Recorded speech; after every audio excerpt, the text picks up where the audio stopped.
खरी वेळ आली बाबासाहेब सांगण्याचा, त्यावेळेस या म्हातारड्याने लगेच आपल्या बाजू बदलल्या. यांना जात महत्वाची वाटली.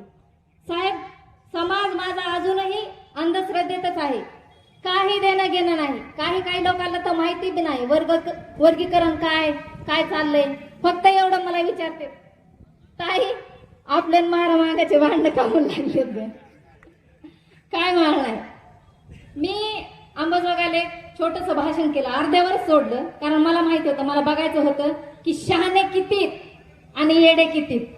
शहाण्यापेक्षा येड्याचीच लिस्ट जास्त आली. दनादन गपा गप शिव्या मला. दिसली की कापा, दिसली की मारा. अरे बाबा, माझा सांगण्याचा मुद्दा हे होता, लोकशाहीर अण्णाभाऊ साठे जयंती निमित्त तुम्ही उपक्रम ठेवला, हलकी वाटप केली. हलकी जन भीमाला झालं, जन भीमाला म्हणलं. काय बोलते मी? जन भीमाला जाणलं, भीम विचाराला मानला.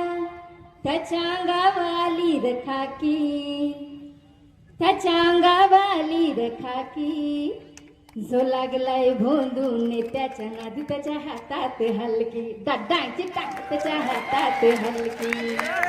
जो लागलाय भोंदून त्याच्या नादी, त्याच्या हातात हलकी. डांची. लय त्रास झाला या वाक्याचा. अरे सत्य सांगायला लागले मी. बाबा जर आली ना थोडी जास्त, फटकून फुटून जाईल ना ते.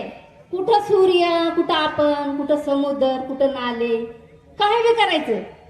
माझ्या बापाच्या अशा वेगवेगळ्या पोस्ट, माझा बाप असा सुटा बुटात बसलेला रुबाबदार, असं बघितलं की रक्त असं सळसळ कर वाटतं आणि छाती ठोकून सांगावं लागतं. वाटतं असं समाजाला उठून सांगावा की बाप अरे एकच असतो.